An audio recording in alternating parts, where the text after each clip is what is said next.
What's up, everyone? I appreciate everyone's support, first of all, right out the gate, on the YouTube channel all month long. I hope you guys enjoyed the daily updates, or as many updates as I could give.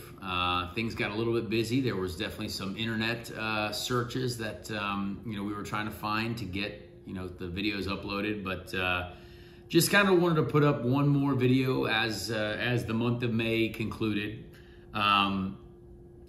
I will tell the full story of our Indy 500 on the Speed Street podcast this week. We have a great interview with Joseph Newgarden coming up, who is the winner. As many people probably don't like that. He won the race. It was a great race. I got to race a lot with Joseph during the race. But that will be coming up this week, and that'll be kind of the full story. It's a deep dive. But just wanted to kind of show up here, first of all, to give a couple thoughts. I appreciate all the fans. Everyone who stayed there after the rain delay, everyone who showed up on race day, despite the forecast being potentially, difficult. The energy was truly something that you could feel, that I could feel. And I just want to say thank you for that. That's really cool. I want to say thank you to Polka Dot, all the folks, Polka Dot community members, to Chevrolet, Dry Ramble Racing. Our race was a wild one. We started in the back. We were the biggest mover, passed the most cars, ended up in the top 10.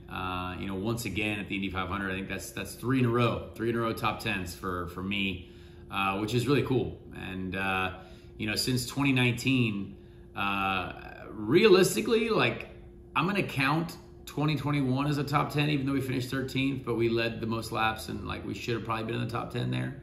But I would say, since 2019, I've been very lucky to be, pretty strong at this race, and it feels good. It felt good again to run up front. We led some laps. We showed what we could do. If you disagree with whatever, I did, and you still don't like the fact that I can run up front, well, I'm sorry, because we're doing it, and it felt good to do so. It felt good to race with the people that are up there. Scott McLaughlin's, Joseph Newgarden's, the McLaren cars. They were great to contend with. As a one-off entry, as a team that just shows up with cars that raced last year, that's impressive. The team did an amazing job, but we didn't get to run the cars at all until the test in April. So for us to be able to do that, to fight at the front, to lead the race, to be in contention, it felt like, was great. A couple real quick things that you might not have known that I'll talk a little bit about in the podcast. From about lap 51, we had a left rear shock break. So to do what we did without all four shocks working in proper order, I would say I feel even better about what we did. We had a headrest that was coming out of the car for most of the race from about lap 50, 60 on. Managed to kind of punch it a lot. I punched it a lot. Now, I'll tell a story about that in the podcast, so feel free to check that out. But yeah, I ended up getting that secured. But yeah, a lot happened. Crazy race. Wild moves, but also great to see not a ton of cautions, not a big crazy wreck fest at the end. It was just an all-out sprint at the end.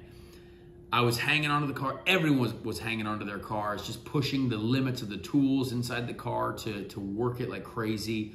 But I hope you all enjoyed it, honestly. It was a great race, great ratings for the race as well. Saw a lot of folks that do enjoy this channel. It was good to interact with folks there at the track.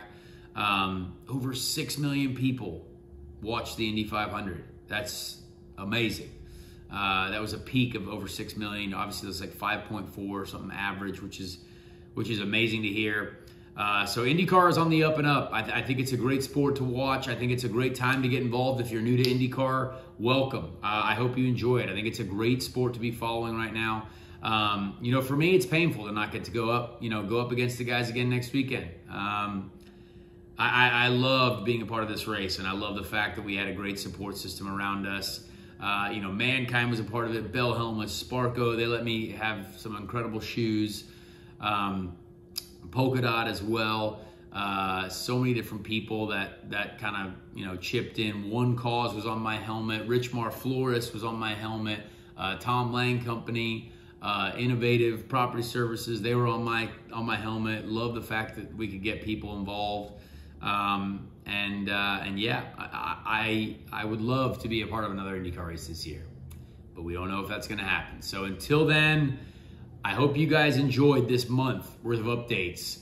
Please subscribe to the channel. Let us know what you think. And tune into the Speed Street podcast this week, both on YouTube or Spotify, Apple Podcasts, whatever you want. But thanks for following along. And I will, you know, if we do another race, maybe we'll do more videos like this. So we'll see. So thank you so much for checking this out.